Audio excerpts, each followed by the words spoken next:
आवाजें दबाई जा सकती हैं, पर इतिहास नहीं। और एक ऐसा ही इतिहास है हमारे राष्ट्रीय गीत वंदे मातरम का।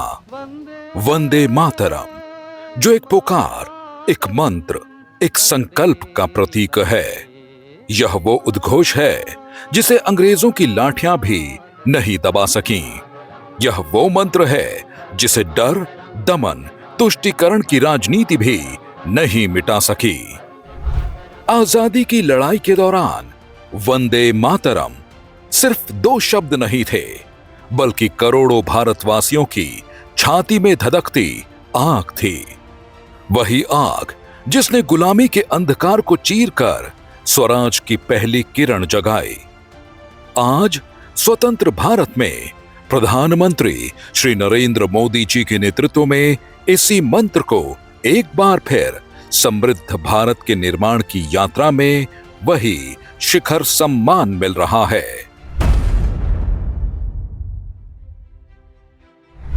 (1875) में बंगाल की पावन धरती पर बंकिम चंद्र चट्टोपाध्याय ने वंदे मातरम की रचना की। ब्रिटिश दमन के बीच यह गीत राष्ट्रीय चेतना की पहली चिंगारी बनकर उभरा। बंकिम बाबू के उन शब्दों ने भारत माता का दिव्य स्वरूप गढ़ा और करोड़ों दिलों में नई ऊर्जा जगा दी। जब 1882 में आनंद मठ प्रकाशित हुआ और वंदे मातरम अंग्रेजों के दमन के खिलाफ महाघोष बन गया, ये वही क्षण था जब अंग्रेजों ने महसूस किया कि भारत अब अत्याचार नहीं सहेगा। उस दौरान बंकिम बाबू ने अपने इस उपन्यास में भारत को मां दुर्गा के रूप में चित्रित किया, जिसमें सुजलाम सुफलाम मलयज शीतलाम जैसी पंक्तियां गुलामी की जंजीरों में जकड़े भारत को समृद्धि और शक्ति का सपना दिखाती थी। 1905 के बंगाल विभाजन के दौरान स्वदेशी आंदोलन में यह नारा लोगों की रगों में खून बनकर दौड़ने लगा। देशवासियों के मुंह से वंदे मातरम की गूंज सुनकर अंग्रेज सिपाहियों के कान खड़े हो जाते थे।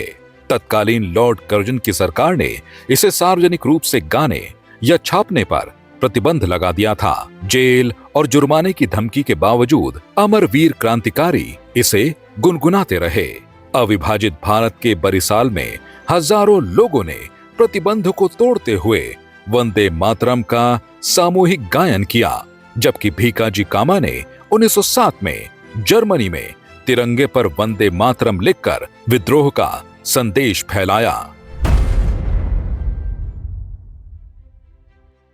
1937 में मुस्लिम लीग ने वंदे मातरम पर आपत्ति जताई तो कांग्रेस ने भी तुष्टीकरण के लिए मुस्लिम लीग के आगे घुटने टेकते हुए इस महान गीत को सीमित कर दिया। इतना ही नहीं, कुछ कांग्रेसियों ने तो मुस्लिम लीग के लिए वंदे मातरम का बहिष्कार तक कर दिया था।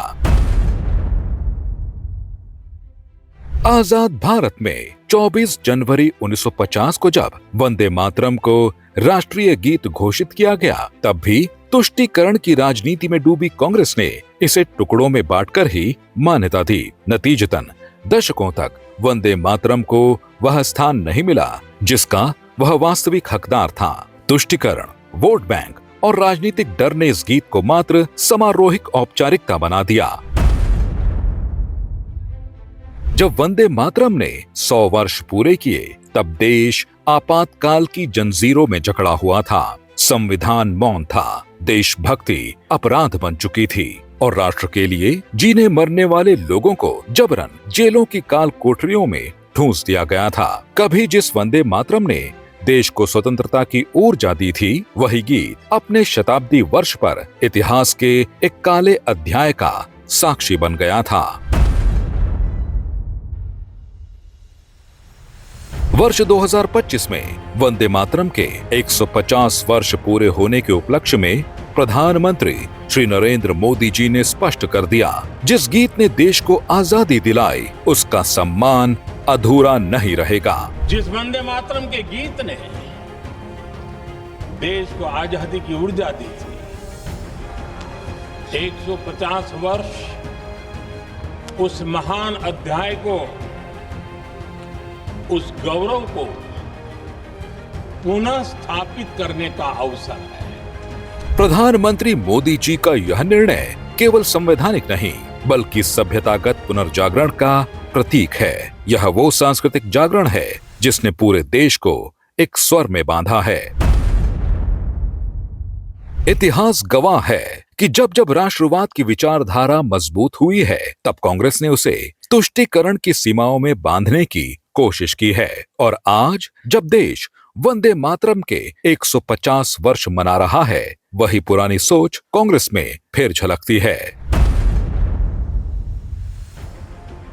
मगर आज भारत इन मक्कारों की दुकान को बंद कर चुका है, क्योंकि आज का भारत आत्मविश्वासी, सांस्कृतिक रूप से जागृत और अपने गौरवशाली इतिहास के लिए अडिग है। यह भारत किसी भी आवाज को दबने नहीं देता। इसलिए वंदे मातरम अब एक गीत भर नहीं, नए भारत का उद्घोष बन चुका है। वंदे मातरम पर चर्चा की जरूरत, वंदे मातरम के प्रति समर्पण की जरूरत वंदे मातरम बना तब भी थी, आजादी के आंदोलन के वक्त भी थी, आज भी है, और जब 2047 में महान भारत की रचना होगी तब भी रहे।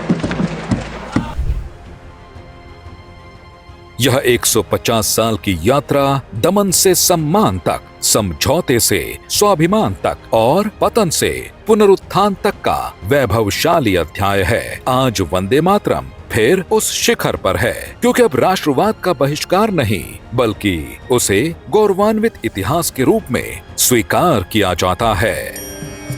वंदे मातरम, वंदे मातरम, सुजलां सुफलां मलयज शीतलाम्।